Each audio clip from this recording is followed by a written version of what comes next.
गरुड़ पुराण की कथा आती है कि यमराज जी एक तोता को देख के हंस गए। तो तोता बोला कोई और हंस जाए तो बात बनेगी, यमराज हंस रहा है। तोते के मित्र थे गरुड़ जी, भगवान के वाहन। तो अपनी पहुंच लगाते हैं ना लोग, जब संकट में आते हैं तो अपनी पहुंच लगाते हैं, जैक लगाते हैं, हाथ पांव फड़ाते हैं। गरुड़ जी को कहा कि भैया तुम कैसे भी एक काम करवा दो। बोले क्या? ये यमराज जी मुझे देख के हंस गए हैं, मुझे लग रहा है अब मेरे जीवन के दिन 4 बचे हैं।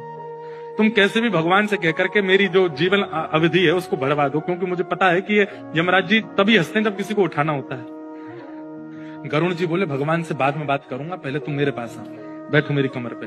गरुड़ जी उड़ा करके उनको 7 समुद्र पार एक गुफा में ले गए और वहां भीतर ले जाकर के छोड़ दिया। बोले यहाँ रहो, यहाँ कोई नहीं आएगा, और 2-4-10 दिन यहीं बैठे रहना, सब ठीक हो जाएगा अपने आप। और मैं जाके भगवान, मैं यमराज जी से बात करता हूँ, भगवान को छोटे काम के लिए क्यों बोलना, मेरी पहुंच तो सब जगह है। मैं भी रसातल में जाके यमराज जी से कहता हूँ तुझको नहीं लेके जाएंगे, ठीक है? तोता बड़ा खुश हुआ, बहुत बढ़िया है, मैं यहीं रह लूंगा 4-5 दिन। यमराज जी के पास गए सीधे गरुड़ जी। गरुड़ जी तो भगवान के वाहन है, सब खड़े होते हैं, उनको देख के यमराज जी बोले आइए आइए। कैसे आए?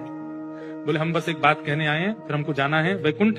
हमारा एक मित्र है तोता, वहां का, उसका ये नाम है। बोले अच्छा, तुम उसको देख के हंस गए थे परसों, क्यों हंसे थे? कोई योजना बन रही हो तो मत बनाना।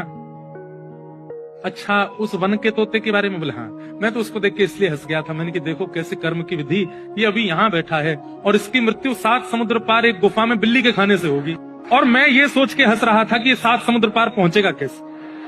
तभी यमराज जी बोले देखो देखो आ गया। पीछे देखा तो उस तोते की आत्मा आ रही थी, मर गया। गरुड़ जी बोले मैं ही छोड़ के आया था इसको। आप कौन से जन्म का अब भोग रहे हो आपको नहीं पता है भैया, वो नहीं टल सकती है। इसलिए प्रसन्न रहो, नाम जपो, कथा सुनो, खूब आनंद से रहो। इस बात का दोष मत दिया करो कि हम इतना अच्छा करते हैं, हमारे साथ बुरा क्यों होता है।